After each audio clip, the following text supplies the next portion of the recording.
And are we recording? Does it say record somewhere? Yes, I heard recording in progress. Okay, excellent. All right, we're recording. Welcome, everybody. Thank you for joining on this beautiful Tuesday afternoon. What a great day it is today. We'll put an end to that as we get through this text here, certainly. Joined with the esteemed Miss Cantu. Oh, thank you. Yes.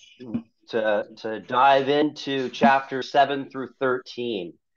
So welcome back to everybody that has been here before. For those that this is your first meeting, welcome.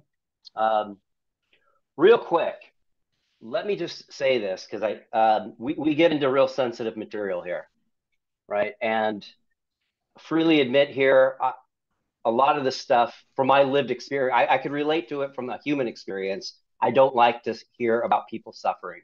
This stuff is terrible. But from my lived experience, it's hard to relate to any of this stuff. So if I come across as insensitive or just trying to convey information with this terrible, tragic, triggering stuff here, forgive me. I'm just going through, just trying to present this the best I can. But if anybody needs to step away for a little bit, because I realize we all have our histories, and some of this stuff can be really triggering. No shame in that. And if you want to talk if you're one of my students, you want to talk to me just about how this book is affecting you, please do, because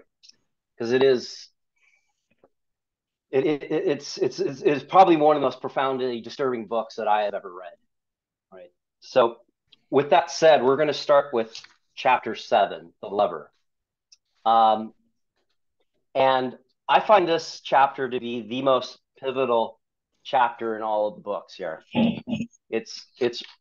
I think, Harriet Jacobs, obviously, from the get-go, understands the hell that she is living in. She's not coy about that at all. But I think what happens in this chapter, directly from her words, really, it really hits her that this is the farthest depths of hell that a human being could possibly be in. So it opens up, why does the slave ever love? This is a profound question because the consequences of having love are so great, as we will see. And if you've read this chapter, you have a really good idea of why she's asking this question.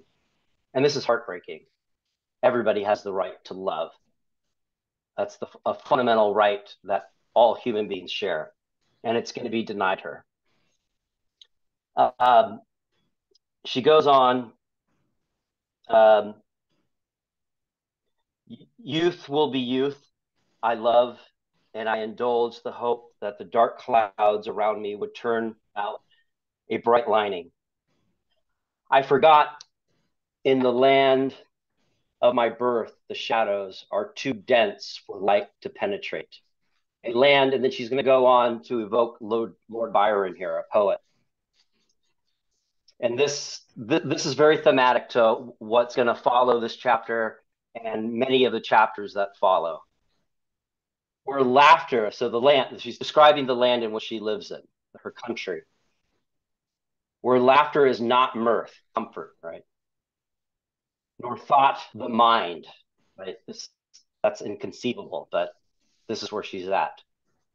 Thought the mind, right? That's what the mind is all about, is thought. Nor words a language, nor even mankind, where cries reply to curses, shrieks to blows, and each is tortured in a separate hell. What she's describing here and what will follow,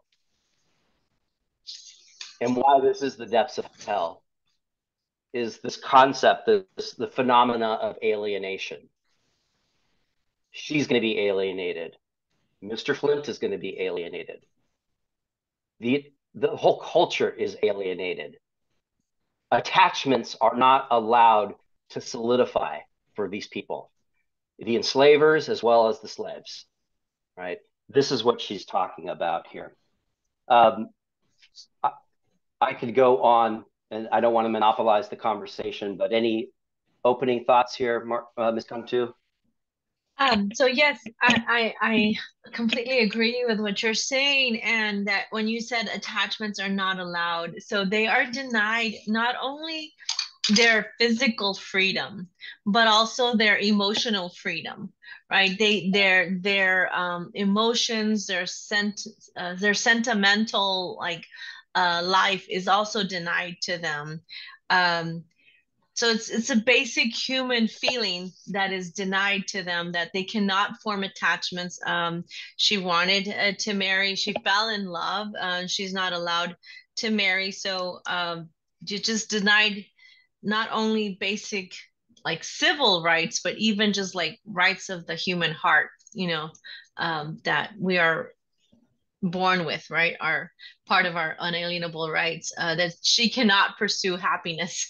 like, Thomas Jefferson so famously said, right, that we're born, endowed by our creator with unalienable rights, Yeah. life, liberty, and the pursuit of happiness. But yet the slave is not allowed to pursue their own happiness in the United States. And this is in the 1830s, early 1830s. Uh, Yeah. uh, so the Declaration of Independence has long, the ink has dried on um, on the Declaration of Independence, yet she is not able to pursue her own happiness. So that's what came to mind when you said that, and so she's going to understand. I think you said that her limited choices. She doesn't have much choice in the matter, and so that's like where we begin in chapter 7, right? The agonizing loss of her lover, of the person that she loves. And furthering the rights denied is, and what makes this really heartbreaking is, now I can't see. Okay. um, now I'm all okay. I'm trying to be profound here, but yeah, my 52-year-old eyes are giving way here. The right to potential is denied her. I mean, you know, I look back at my first love back when I was 19, a lot to be embarrassed about. Gosh, was I a fool? But I would not, all of that foolishness, I would not have traded for anything. I learned so much about myself, about what it means to be a human being, about the potential of where this love could take me. It went to ash like all first loves usually do, unless you're very fortunate. How fortunate it would be to have your first love be your lifelong love, right? And this is the potential that she has, the potential to have children born from love is completely taken from her. The Mhm. right to have a respectable life, even under the circumstances of being an enslaved person, which is why she asks, why does a slave ever love? Because she has no protection under the law, right? If she's married and she's thinking that, well, maybe this guy can buy me from Mr. Flint. That's not going to happen. Not going to happen at all. She comes in real quick and saying that potentially, probably Mrs. Flint would be happy about this, but then she thinks, no, she's not. She's not going to be happy about this because it's all about power for her, and Mhm. um, she would lose power over me. And fundamentally, Mrs. Flint, as most enslavers feel, enslaved people have no right to a family. It doesn't get, I mean, we could talk about, and we will talk about the physical cruelties, the punishments, the torturing, right? But from my mind, this is probably the most cruelest aspect of slavery, to deny somebody the right to the family of your own choosing. Yeah. This is a power play that is beyond the scope of anything in the bounds of love. This is coming from pure hatred. Right? Um, what I'm going to say something here that's probably going to come across as absurd because it is absurd. But when Mr. Flint finds out, he's enraged. Mhm. And this is where I say that even enslavers are alienated. because it's very clear that he is alienated, right? This is going back to that poem, and each is tortured in his separate hell. Dr. Flint is definitely in hell. Um, yes, sir, but your treatment drove me to it, right? So she's, what I love about Harriet, she is so brave. There's so much courage here, right? You would think that once she's approached by Mr. Flint, she would just kind of disassociate, right? Put her eyes Mhm. down, just take the rage. But she's just like, yeah, this guy loves me. You don't, right? And because of your treatment, you're forcing me to disrespect you, right? What else am I supposed to do here? Mhm. Respect you in the face of disrespect?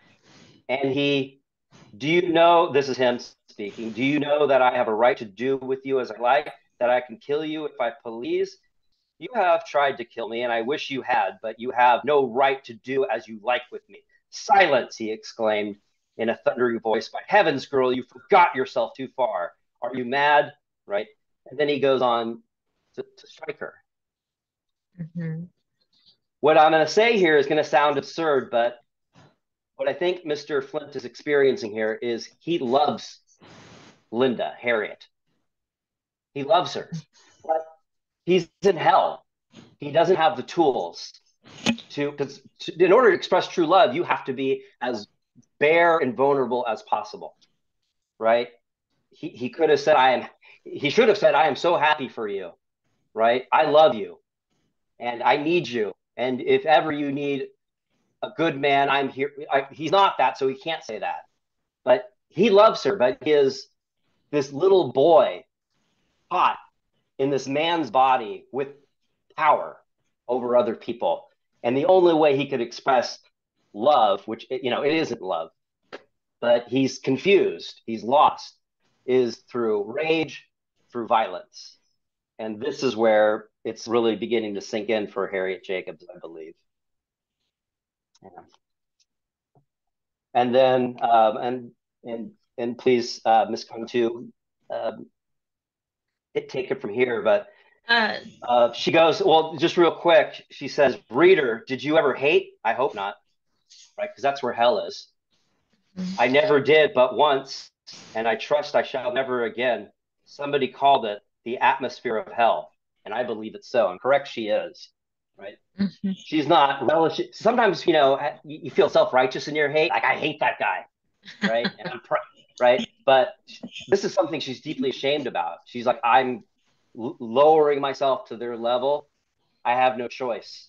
And she does have deep seated hatred for this man.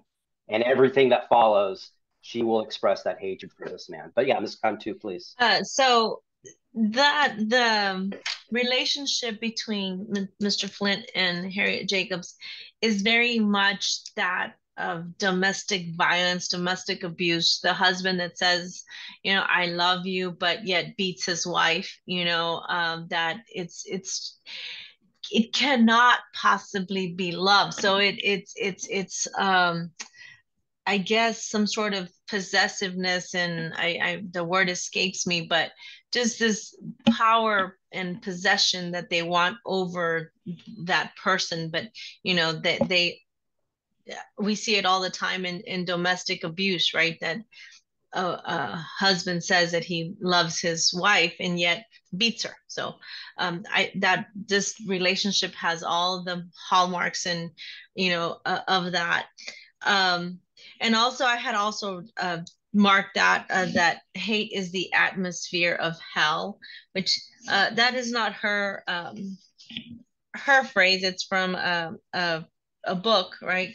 Which also we her references show her by this time, of course, her knowledge, right? How much her education, how Yes. much she has been like I'm assuming self-taught, right? That she's read Byron, that she's reading this guy, is it Tupper? So that's a separate issue to discuss later. Mm-hmm. But so she is not allowed to marry this free a carpenter, right? Free black Carpenter man. too. Isn't that Yes, interesting? Her father was a carpenter. I just found that yes, really interesting. yes. And but she knows that and this is like the opposite of Flint, because Flint supposedly loves her and is like has a stranglehold on her, and she loves this. It never gives a name for the guy, but she loves him. And what does she do? She says, you know, I love you, and you need to go off and be happy. I can't do this to you. I can't make you suffer, because she writes how he would have no power over his wife. He could not defend his wife. If the free carpenter was to marry Linda or Harriet, um, she would have no protection from her husband. Um, and so he could do whatever Dr. Flint or anyone else could do, whatever they wanted to her, and the free guy, her first love, would not be able to defend her. And because she loves him so much, she doesn't want to see him miserable. And so she will let go, which is like the opposite, like I said, of Flint, where I do love you so much that I'm going to let you go and be happy elsewhere and not make you miserable with me. So that's also an interesting point.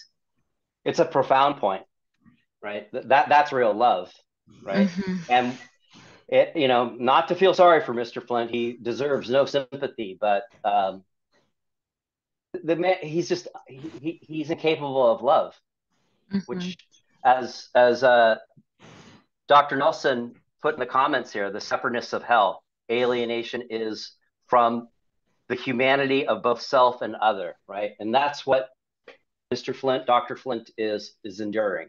He is separated from others and himself in pure alienation, in pure hell, Mm-hmm. incapable of love. Mm-hmm. Yeah, this is a profoundly powerful chapter that, yeah, I would really advise you all to spend some time with this chapter. I think it really paints a picture of what's going to be happening going forward. So, is there anything else that you would like to comment on for No, chapter I seven? I think I think that was it. Just, like she lets him go, and of course she's heartbroken, and I think that heartbreak will take her to the other things that she will do. Yeah, yeah, and then we get to see really the power of love because Mm-hmm. I can my first read of this book, I just remember kind of focusing on how extraordinary these incidences were of the torturing, the brutalizing, of her hiding out in the attic for 7 years, right? And Mm-hmm. so I was captivated by that. But my second, third read, I'm like, this is a story of love amidst Mm-hmm. this cruelty, amidst this dystopia. Is this person who is in the presence of love? She is deeply in the presence of love, and her actions make it self evident. It's really an extraordinary tale of love, Mm-hmm. as counterintuitive as that sounds, the things that follow. So, yeah, let's move on to the next chapter, what slaves are taught to think of the North. And here we get to see a little bit of her humor. Right? Slave owners pride themselves on being honorable men, but if you were to hear the enormous lies they tell of their slaves, you would have small respect for their veracity, right? These people have no honor, right? And and and it's very interesting, right? The Southern honor, right? They always talk about honor. You have offended my honor, good sir, right? Mm-hmm. Honor, honor, honor, honor.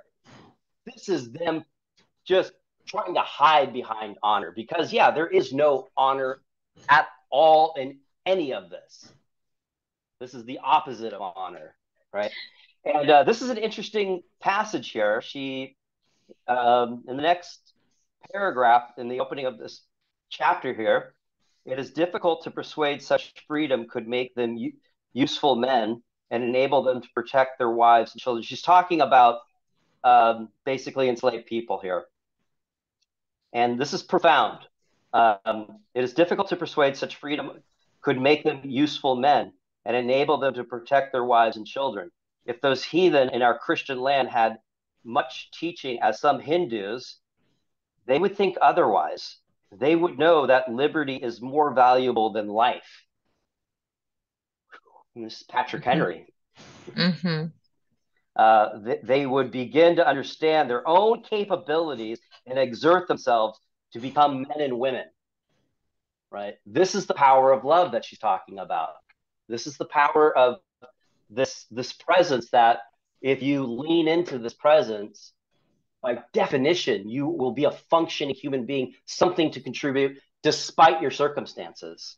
And she's lamenting here that circumstances make this impossible. And this Mm-hmm. is the real tragedy of this institution of slavery. And then she goes on to they have been particularly civilized and Christianized by, oh, this is interesting here. She says, but while the free states sustain a law that hurls fugitives back into slavery, and she's right now talking about the Constitution, the Fugitive Slave Act within the Constitution, which is going to get strengthened later as a result of the Compromise of 1850. That's not at play Mm-hmm. here, but that's when this law will get teeth. But it's still a law, right? Like if you lived in the North and knew of somebody that you suspected of running away, you were obligated by law, federal law, to report that person, and there would be Mm-hmm. consequences if you did not, right? How can slaves resolve themselves to become men, right? There are some who strive to protect wives and daughters from the insults of their masters, but those who have such sentiments have an advantage above the general masses of slaves. And I think she's talking about the field slaves at this point. They have been particularly civilized and Christianized by favorable circumstances. She's talking about herself here. Some are bold enough to utter such sentiments to their masters. Oh, that there were more of them, right? She wants more of these people, but it's impossible, right? If you're brutalized every day, made to work the way they are, robbed of any ability to love who you wish to love, right? There's no way you could be a man or a woman in these circumstances. And then she goes on to say, some poor creatures have been so brutalized by the lash that they will sneak out of their way to give their masters free access to their wives and daughters. Do you think this proves that black man to belong to an inferior order of beings? What would you be if you had been born and brought up a slave with generations? This is very insightful, of slaves for ancestors. This is generational trauma that she's talking about Mm-hmm. that's holding these people back.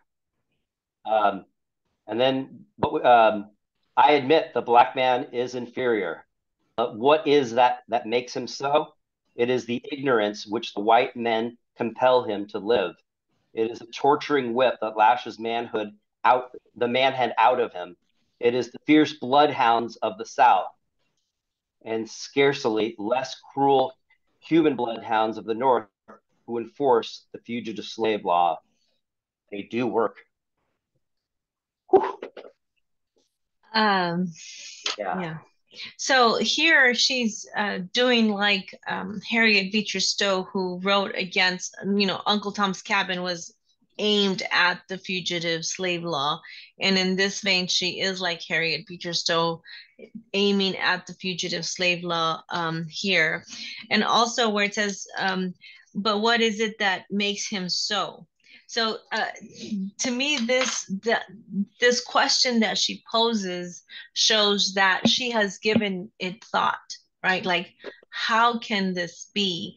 Because even today, in our previous book talks, students have asked, how did this happen? How could they be enslaved? And like you said, for generations, right? How could they keep this system of slavery? And she answers her question, right? But what is it that makes him so? It is the ignorance in which white men compel him to live. So ignorance, as far as not making it against the law for them to read, to write, to have an education. So that's part of the ignorance. But then also, like you said, the trauma, right? The torturing whip that lashes manhood out of him. It is the fierce bloodhounds of the South. And now it's like she's saying the North and the South. The North is complicit in this also. So she's going after the North also, and in future chapters, she's going to call the North just not free territory, but just northern territory. She doesn't call it the free territory anymore. So that's there. Um, and let me see what else I have. Hmm. She goes on and talks about in the next part the sketches of the neighboring slaveholders and how a knot, which is uh, interesting also that not all slaveholders are as cruel. There are degrees of slaveholding white owners that some are more cruel than others, and they gain that reputation of just being more cruel and more heartless, which is interesting. And you can also see in Uncle Tom's Cabin, and I think it's pretty much known that the further south you went in during this time, the uglier the slavery got, which that was the threat, right, to be sold down river. Mm-hmm. Um, and Uncle Tom gets sold down. Is it Mississippi or Louisiana that he winds up? I forget. I think Um, Mississippi, if I recall correctly. so that's what she's talking in the next chapter, in the next sections there. Yeah. Um, yeah, and so she's talking about this. What's Mr. Who's this? Forget the name. Oh, Mr. Litch. Lich. Um, yeah. So she talks about murder was so common on this plantation that he feared to be alone after nightfall. Right there again, we see the slave owner himself in hell as well. Right, he might have believed in ghosts. His brother, if not equal in wealth, was at least equal in cruelty. His bloodhounds were well trained. Their pens was spacious and a terror to the slaves. They were loose on a runaway, and if they tracked him, they literally tore the flesh from his bones. When this slave owner died, his shrieks and groans were so frightful that they appalled his own friends. His last words, I'm going to hell. Bury me with my money. So this is Mr. Lynch's brother saying this. And then the next uh, paragraph goes on to talk about how this guy was believed that he was buried with all his money. So his coffin was unearthed 3 times. And eventually his body was consumed by vultures, right? This talk about hell on earth, right? It's right in front of you people, right? You guys have made this and wondering why it's raining, right? And then I find this line really great too. Cruelty is contagious in uncivilized communities. Whoa, right? And that's very true, right? This is kind of tying into mob mentality in this vast geographical area of these big plantations where they have these dog pens. And by the way, this is sort of an aside. This is a cruelty in itself. I have a dog, and he has a little aggression in him, but he's loved, so he doesn't express that aggression. Just in the wrong hands, my dog could be a very cruel animal, and it's really sad to see this. It's an aside, but I just thought I'd say that. But yeah, yeah, this chapter, we could go on this chapter. It's full of lots of cruelties, and at a certain point, it becomes almost gratuitous to go through this. Right. It's but the cotton gin scene, I won't go into it, but this poor man is tortured, beat, and put into a cotton gin. He's literally consumed by rats. It's this terrible thing, and this chapter is just this litany of all of these cruelties that are going around, further exposing this hell, this alienation that everybody is in, including the enslavers. Yeah, makes you wonder why we have to invent dystopia novels. It's right there in front of us. Yeah. So should we go? Yeah, A perilous passage. yeah. Oh, just real quick before we leave this chapter, a student had asked, well, what do they do with the babies? In such, we have an answer to that in this chapter. In such cases, is this is this gets really strange here. We're short on time, so I won't go into it. But she's basically talking about sometimes these interracial babies, products of sometimes women seeking out slaves, but often men imposing their will on their enslaved women that are that are part of their stock, as they refer to it. In such cases, the infant is smothered or sent where it never seen by anyone known in history. But if the white parent is the father instead of the mother, the offerings are unblushingly reared for the market. If they are girls, I have indicated plainly enough what will become of their inevitable destiny, right? And Yeah. this is what's terrible about this whole thing here. Yeah, a perilous passage in a slave girl's life, right? Um, so her lover has gone away, and this is where we're going to get introduced to Mr. Sands. And she comes up with this plan, and it's all going to come to naught real quick. She's thinking, uh, and it's very clever of her, because Mr. Sands is a lot more respected than Mr. Flint or Dr. Flint. He's more wealthier. He later goes on to be a congressman.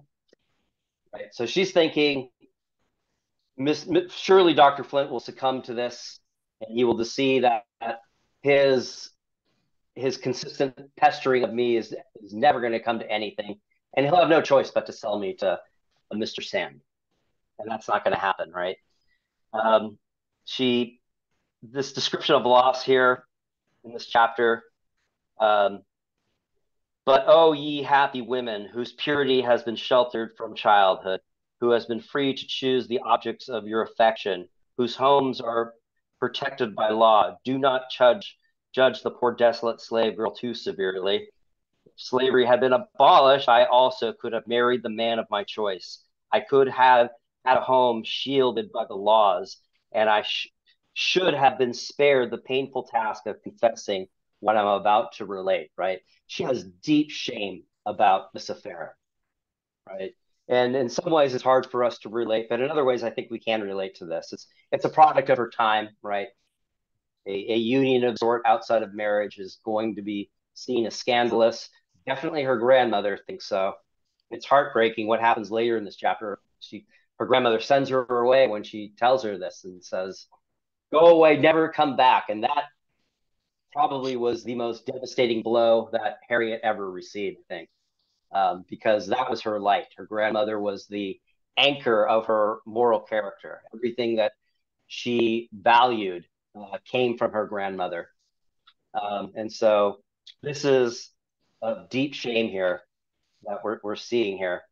What I find, even though Mr. Sand really doesn't live up to her expectations, and he ultimately isn't going to sell or even try to help in any significant way. There's one scene in here where he often visits his newborn son and holds him with tenderness and love and affection. And I thought that was a very moving moment that probably, I imagine, Harriet is pretty coy about her deep-seated emotions sometimes here, but I imagine that this made it all worth it to see the father of her child loving their child together.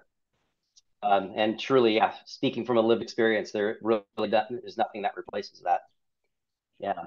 So, yeah, anything, Ms. Cantu, that you'd like to talk about in this chapter and point out? Yes. So, number one, she chooses Mr. Sands, and so she did have like that shows a measure of agency on her part that she chose after she had was heartbroken, and Mr. Sand starts to pay attention to her. The rumors were out, right, that Mr. Flint was, I guess, harassing Harriet, and he's a sympathetic, lends an ear to her, but she chooses him because he's not married. And so she said that it would be, I guess, better for her to know that she was not affecting a wife, making a female unhappy, which I find it interesting because she adopts these Christian values, right, that her grandmother had taught her. But then because she is a slave, she has to go against them because she doesn't have the freedom to live out her Christian values because she's a slave. So going against those Christian values that she had adopted brings her so much disgrace and heartbreak. And when you said that the grandmother says, "Oh, Linda, how has it come to this? I'd rather see you dead than to see you as you are now." Right. So that's just Wow. uh, um, you are a disgrace to your dead mother. Mm. Go away and never come to my house again. So now she's like fallen even, further into her hurt, right? Her bitter tears, such as the eyes never shed but once, were my only answer.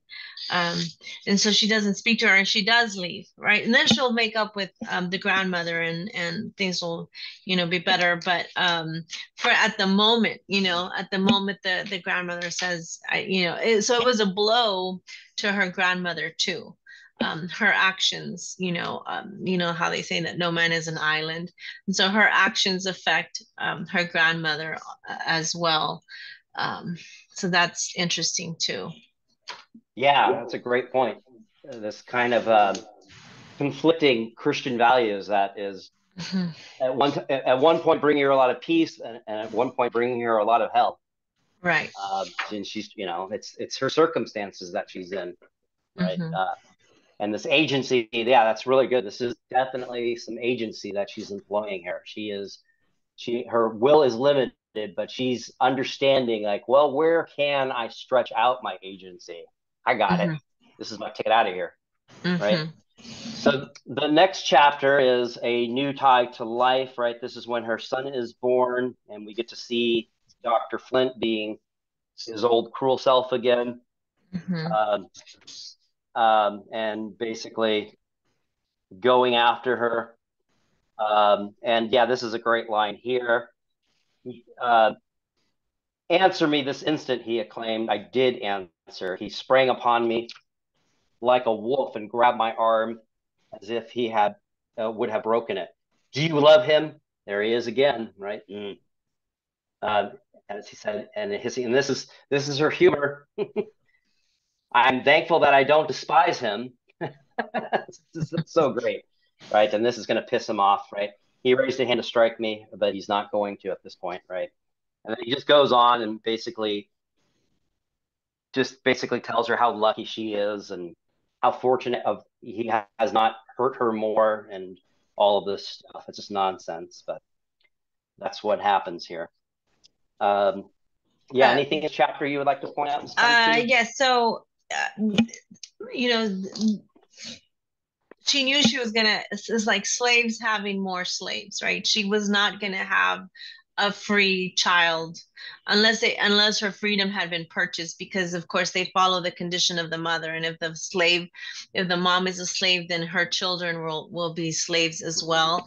But so then she prays, she wishes he would die because she knows the life that is awaiting her son. And then she says that God tried her, right? Sometimes I wish that he might die in infancy. God tried me. My darling became very ill. The bright eyes grew dull, and the little feet and hands were so icy cold that I thought death had already touched him. I prayed for his death, but never so earnestly as I now prayed for his life, and my prayer was heard. So that's just also the emotional trauma, right? That she wishes he was dead because she knows the life that's gonna affect him, and now she's praying for his recovery.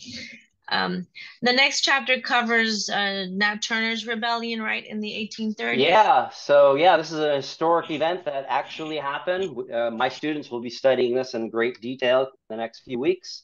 Um, there's a lot to this chapter. What I find particularly interesting is this custom of muster, where basically regiments are formed. Right, Nat Turner happens in Virginia. Right, there's this Nat Turner was a preacher, and what's particularly interesting too is he was literate. Right, he was taught to read and write, and this was welcomed for Mm-hmm. a lot of slave owners. Like, yeah, we'll be saving these poor wretched souls, right? And so, yeah, teach them to read the Bible, and then they can preach to each other, right? And then we don't have to be around them. That's all going to change after this, though. But what's interesting about this is the dynamics. You get to see the dynamics of rich whites and poor whites, right? And this is their one little tiny, minuscule little opportunity to exert power in their life and to maybe fall into the grace of the rich plantation owners too. So they're going to be really good soldiers here, and wreak havoc on these people. So the entire South is doing this. Um, it was a pretty terrible experience for a few weeks after until Nat Turner was found. But basically, they're going into slave quarters, they're going into slaves' homes, and they're ransacking it. If she mentions that if they didn't have the protection of powerful white people, like she does, that they would steal stuff, they would brutalize them, and so it's this terrible situation. Real quick, we get a little hint of grandmother's humor here, right? So, and also her humor as well, Harriet's humor, because she knows that these most of the people that are going to be ransacking these homes and searching for any kind of evidence of this insurrection um, are poor, and so she says, "Well, I'm going to take out the linens, all of the nice stuff, and put them everywhere in this house. When they walk in, they're going to see enslaved women living better than they do, and so they notice that, right?" So my grandmother had a large trunk of bedding on a table of cloth. When that was opened, there was a great shout of surprise, and one exclaimed, "Where did you damn N-words get all of these sheets and tablecloths?" My grandmother, embroidered by the presence of emboldened by the presence of the white of our white protector, right? She knows she's safe. Said, "You may sure we didn't pilfer them from your houses." Damn. That wasn't lost on these white people here, right? His remarks were interrupted by a chorus of voices shouting, "Oh no, I think it's that's in the next chapter." But basically, yeah, they realize what she's saying. She's saying that we got more stuff than you, and it's nicer. Deal Right. with it. Yeah. Also, in the next paragraph, it talks about how some whites were illiterate and they can't read some of the Oh yeah. letters that they find, and so it also shows, that um, their education was not in the South, historically has been, their levels have been lower than the North. That thing that I put in the chat are the slave patrols, which actually were like contracts. I thought of during in the movie Cold Mountain, when they called Kidman, I think, Oh and yeah. Jude Law, that they have Mm-hmm. the home patrol, that they're the guys that are staying there trying to keep everybody in check, and they're also ruthless people. But there were contracts, and then there were, if they didn't do their job right, they were fined also. So just how the whole system had to be kept, in check. Nobody was, could have a heart or a conscience. Did you want to move on to the next? Yeah. Yeah. So the church and slavery. This is another important chapter here. And opening up with a little bit of slight humor here. After the alarm caused by Nat Turner's insurrection had subsided, the slave owners came to the conclusion that it would be well to give the slaves enough religious instruction to keep them from murdering their masters, right? And it's sort of I kind of find that as she's kind of celebrating this, like celebrating the fact that Nat Turner did what he did. And then it just goes on to talk about the church, and then the function of church, which is to keep these enslaved people in check, right? To make them understand that you are here to serve your masters. But yeah, what would you like to point out with this, Miss The Cantu? one is missionaries. How on page 66, I have the same book as you do. On page 66, how they're sending people, to other places to spread God's word, and there's not very much um, here, right? So like it should start at home. And then on page 67, the top paragraph, it says, if a pastor has offspring by a woman, not his wife, the church dismiss him. Um, right. So if a white pastor was to have a child without not the wife, if she is a white woman. But if she is colored, it does not hinder his continuing to be their good shepherd, right? So even the church at this time sanctions their own pastors having extra, marital affairs, I guess, or taking slave women and having children with them. Mm, yeah, it's a wretched web they have weaved. Mm-hmm. Um, yeah. Well, let's we can continue talking about this chapter, but students, if you have any questions or comments, you can put them in the chat. That would be highly appreciated. We learn a lot from your questions and comments, truly. So now's the time. Dr. Nelson wrote, and there again, it's weird cognitive dissonance of the slave owner, the slave and owner, and apologist. It is far more intoxicating form of power to possess a human being than it is to possess a mere animal. So the humanity of the slave has to be acknowledged on some level, interesting, while at the same time denied, since they are at the same time reduced to mere property. Right. Yeah, if you could go on to how their humanity is being acknowledged, I would find that very fascinating. It's there are passages where it is, especially with some of the slave owners.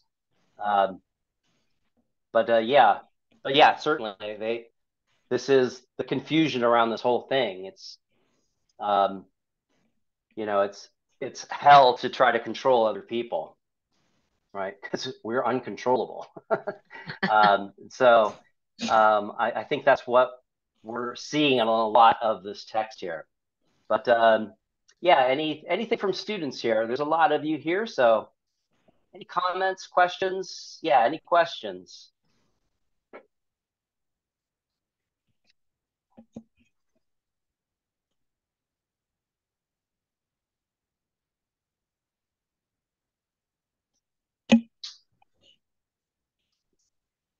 Okay, let me see if there's something. Um,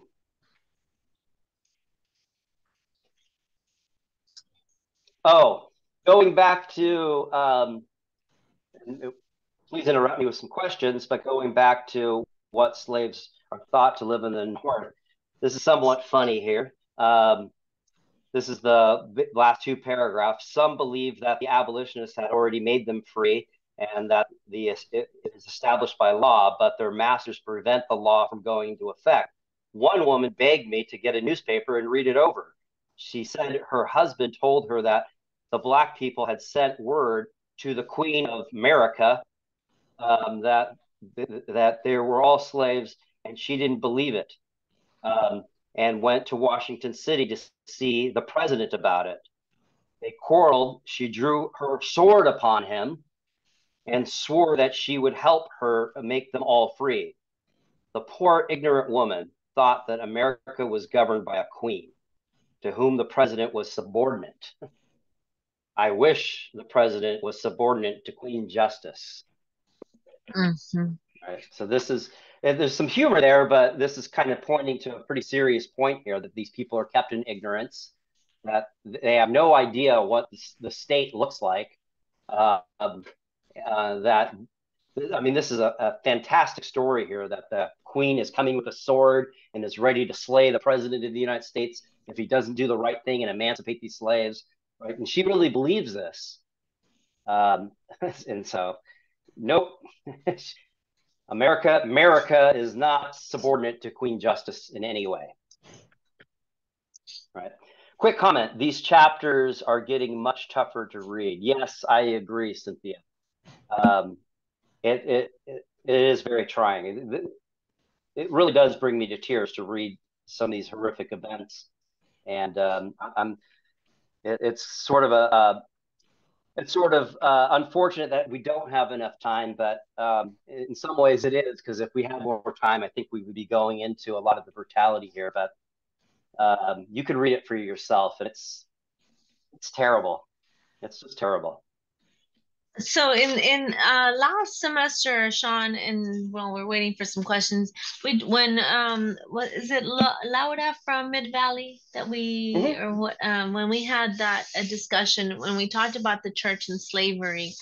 Um, I still like um believe what I said back then, but to the slave, it's like their personal faith is one thing, and the church that they attend, or the white church and the churches that even they attend is separate, right? I think that they are smart enough to make that what is it, distinction between both of them. But still, I would think, I mean, how many times today can we find instances of, oh well, the pastor has a moral failing, and then God gets tossed aside, right? Or your relationship, you know. Mm. So that's just still very interesting to me how they could have their personal faith, and their Christian values, and understand that the interpretation of whites and the church and Christianity was very different from theirs. But I think it's that we, especially them, they needed hope in something. They or else they would have just died of despair. I mean, never mind the lash, but just the despair. And so at the end of that chapter, she says, "No wonder the slaves sing. Old Satan's church is here below. Up to God's free church, I hope to go." So they have a hope of glory, I guess, because what's down here is just, you know, very hard. Yeah, yeah, indeed, hope. Yeah, and I most probably am wrong about this, but I don't know. It's actually because the family bonds were incredibly strong Mhm. on plantations, and they would create their own families since these families are constantly being disrupted by being sold Mhm. or killed, right? Or people driven insane, right? They account for that quite a bit in these chapters of people just going crazy. Right. Um, but I think that they are within this depths of hell that they're living in. They truly are living in a presence of love, right? Right. And you hear this all the time. You hear about other countries that are less fortunate than us, that are economically struggling, and they're happier than Americans, right? Yeah. And Eh, there's a real objective reason for that. When you are not economically fortunate by just the virtue of your life, you need people. And when you mhm. admit that and you act upon that, that's where love is. And Right. so I think they're able to look at a pastor who is full of it and going, well, that's what he thinks. Obviously, he's doing a power play here and he's Mhm. not in the presence of love. I feel sorry for him Right. because he doesn't And he doesn't get it. And actually, I tell my students all the time that real nerds watch PBS documentaries. And they have a new one on the Black Church. I think it's called the Black Church or Gospel Oh, or something that is just starting now. And so okay. in thinking about that and what I was saying, um, there was and there is a big difference between like the black church and I guess the church of the slave owners, at this Hmm. time. So I'll have to read some more. I don't know, what did Dr. Nelson write? Yeah. Hey, Dr. Nelson, if you want to elaborate on what you just wrote here, if chapter 7, 10, and 11 and 14 are the most harrowing, is that one possible reason why there's such an extensive excursus thematic chapters interspersed there in the middle of the book? Yeah, if you just want to open up your mic and further expand on that, that's an interesting thought. Sure. And this is just structurally, this is something I was struck with by the book that for the most part, it reads as a chronological narrative. I was born, some stuff happened, some more stuff happened, some more stuff happened, the end. But then right smack dab in the middle, I mean, chapters 8, 9, 12, 13, they're not chronological at all. They're simply thematic, about this aspect of slavery, this aspect of the North, this aspect of the church. And based on what you and Martha are pointing out, that it seems like they seem to be interposed right between chapters that might be some of the roughest going for a reader. So it's almost as if things are bad, things are bad. Here they're really awful, but hang on, let's talk about something thematic for a minute. And things are really awful, but hang on, let's do a couple more topical things. Structurally, it always fascinated me, but and I never figured out why. But listening to you guys talk about it suggests that as a possible editorial decision. Yeah, Yeah. yeah, I imagine so. And this will be great, probably fodder for Nihan, the sociologist that is going to comment on this book. I'm sure she will focus a lot on these chapters because that's what she's bringing out, these structures: structure of the family, structure of the church, structure of slavery itself. And yeah, it's not chronological at all. It's like these things are happening as a result of, the individuals being affected by these structures, and logically, this is how it's being played out. Right. And for us, because we can see the structural and systemic implications of these things, those chapters are just as harrowing. But I think for the Mhm. normal reader, it's sort of a break from the my life is so awful you wouldn't believe it. And it gets more awful. And hang on for a minute, let's talk abstractly about something. Yeah. But yeah, the interesting thing here and what makes it harrowing is she's not holding back on the awfulness. It's, within this thematic um, break here, she is explaining what it looks like when a slave owner rages, and when they die too, just harkening back to how the slave owner realized he was going to hell.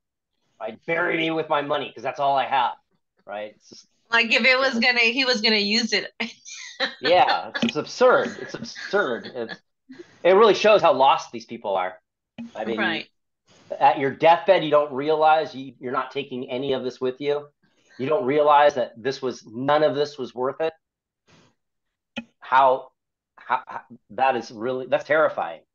That I that's a I possibility heard for the human I experience. heard that when Howard Hughes died, um somebody asked like what did he leave? Like how much did he leave? And or what something I think like what did he leave or something like that. And it's like he left everything. Like what do you take with you? Nothing. Yeah, he got it. He got it. Yeah, Yeah. and it also occurs to me, just sort of shooting from the hip, that I mean this sort of speaks to the flow of the narrative, sort of speaks to contemporary concerns about, the the evil of wokeness and the DEI boogeyman, and Martin Luther King gave a speech and racism is over.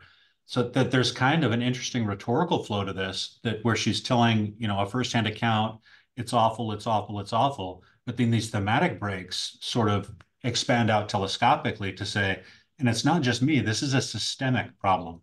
It's Mhm. systemic up there in the North, it's systemic in the church, it's systemic in rhetoric and propaganda. So, I mean, thank God Martin Luther King Jr. gave that speech and we don't have to deal with that kind of thing today, right? Yeah, right. Yeah, and this is a systemic problem that she's pointing out, that she's, again, her audience is women of the North with means, right? She's just Mhm. hoping is basically a bottle thrown out in the ocean, right? When you're hobnobbing with the senators and the governors and captains of industry, let them know what is going on. Surely they just don't understand. Um, and what's interesting is this enslaved woman certainly understood. Mhm. Yeah. So last call for any questions or comments from the many, many students that are here present with us today.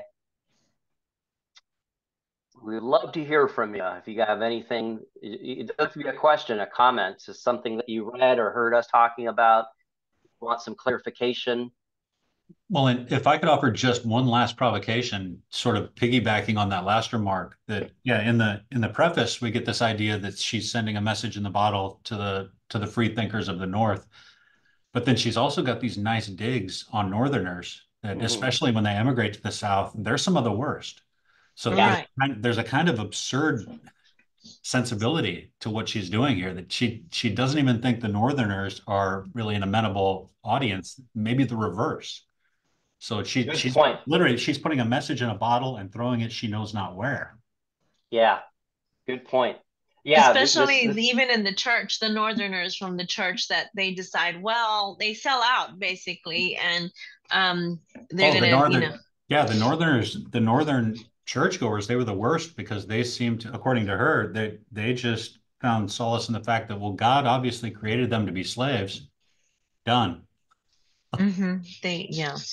Yeah, and in the chapter, What Slaves Are Taught to Think in the North, he touches on this, right? Southerner gentlemen indulge in the most contemptuous expressions about the Yankees, right? While they, on their part, consent to do the vilest work for them, such as their ferocious bloodhounds and despised Negro hunters are employed to do at home.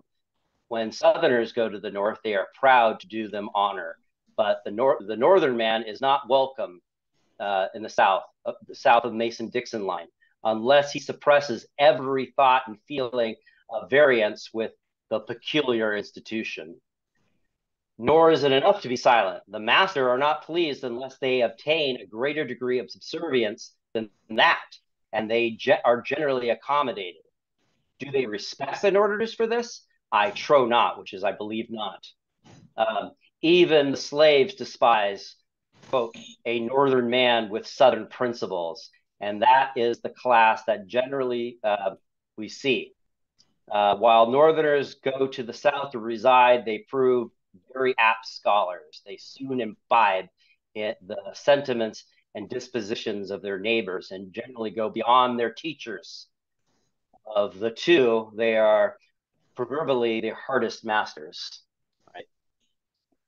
So it's this is something I often try to convey to students because I think there's, on a surface level of history, you have the bad whites living in the South and the good whites, very enlightened whites, void of any racism, who are just looking at horror to what's going on in the South, living in the North, right? And that's clearly not the case at all, right? Yeah, I In mean, fact, yeah, Harriet's indictment appears to be, no, quite the contrary. The Northerners, they're either dumber or more evil. mm-hmm. And a void of respect too. There's this great book, um, Born in Blood, and it chronicles, like we all know of Senator Sumner's being caned, almost beaten to death for giving this very impactful, damaging speech against slavery. But that was pervasive in Congress. And the historian basically writes that the Northerners were just flabbergasted, right? These people were willing to pull out their guns and their knives at any provocation. And so it was just sort of like, chill, dude. All right, yeah, you keep your slaves, man. It's you want us not to talk about it? Okay, gag rule, right? Whatever you want, just be cool, man. Mm-hmm. Void of any honor, void of any respect. These are just money grubbing people who are only interested in power, right? That's what the whole thing is about. These pathetic men who only see value in life in power. And in doing so, they don't understand the first thing of power actually is. Right. So our students are a little bit shy today. That's okay. But I'll give you guys one last opportunity before we call it quits.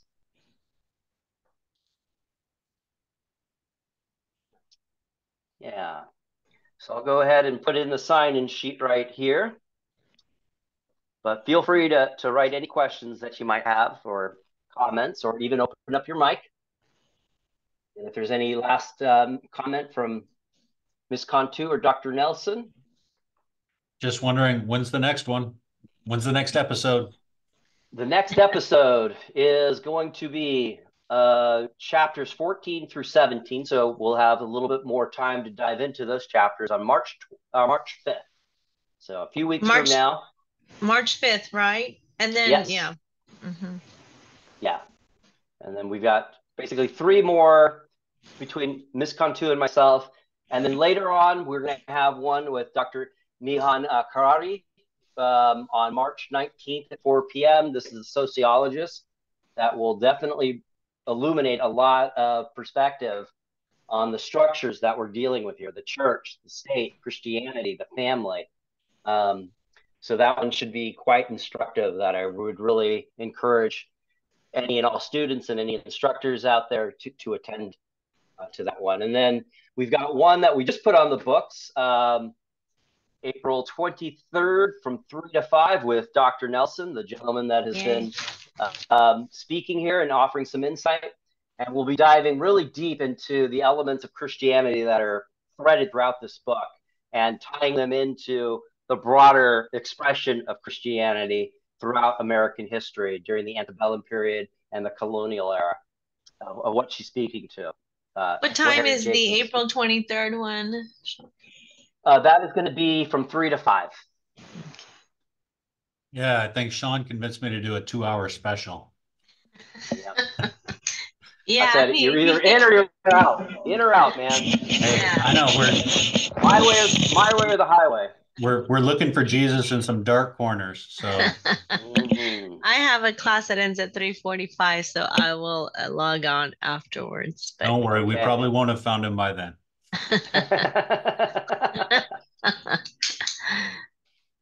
okay. Yeah. All right, students, thank you for joining. This was a very instructive, productive conversation. Thank you, Ms. Cantu. Thank you, Dr. You're welcome. Nelson. Thank you, Sean. And thank you, Dr. Nelson. I'll stay on. Let me know if anyone's having trouble signing in. Looks like everybody's getting in there okay.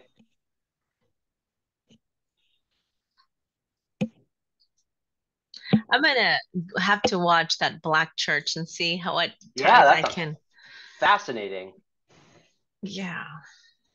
Because a lot of American culture is based on what happened in the early Black church through the colonial era, the antebellum, Reconstruction, post-Reconstruction, right? The Civil Rights Movement is born out of the Black church. Yeah, tomorrow they have that Soul of Summer or Summer of Soul movie with Dr. Was it Chris?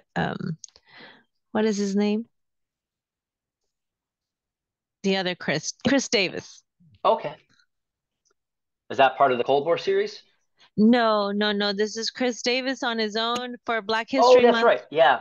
Which we are, we're doing something for Black History Month, Sean. Yeah, I wish there was something more inspiring. Although there is some inspiration in this book, I think we discovered. Although it's hard to see. Yeah. And there's a little, and I admit there's a little bit of maybe arrogance in saying that there's love found in here, but I truly, it's pretty evident that's what's keeping Harriet going. She's truly in this presence of love that, she understands in a deep way. And attachment is necessary. That same love keeps them from doing things that will bring harm to their families, because they know that the families will pay. Yeah, and it puts them in unbelievably impossible situations.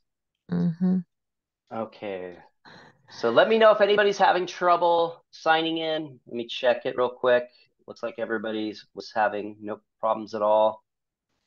I had to revise my extra credit offering because I had more students last time, but then they missed the mark on the summaries. And so I was like, make sure that this is what you have to do. So maybe they weren't so happy about that. Oh, yeah. I had to actually point out that the point of these discussions is to shape your response around the discussion, right? I got a lot of kind of straight responses to the prompts that I provided in my reaction paper assignment. And for students out there, really make sure that you need to rope in the majority of your response to what is being discussed here, as well as bringing in stuff from the text that you're seeing that we're talking about. And by all means, please bring in more of the text in response to this discussion that we had here today. It's no problem, Cynthia. Most people, you're new to this. You weren't born to write reaction papers, right? So this is just a learning opportunity, and to understand that anytime you're doing a reaction paper, the focus needs to be, well, what was discussed that you're reacting to. Having trouble. Okay. Can you let me 1 second, Arlie here. Just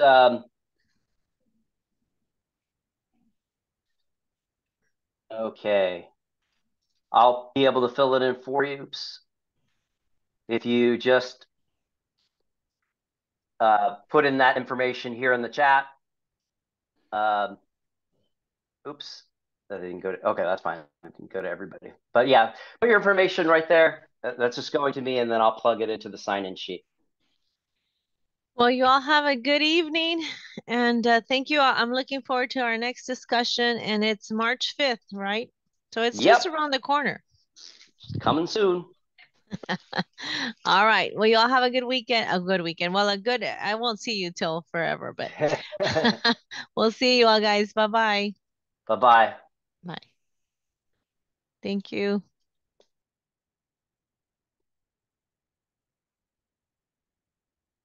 Arlie, did you see my post in the chat there? It was just sent to you. So look in the chat. You should see it. Let me know if you don't, and I'll just put it to the general chat.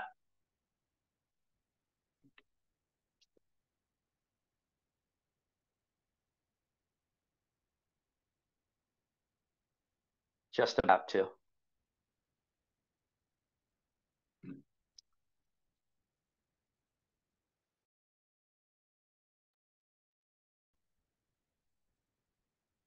Okay, okay, excellent. Gotcha.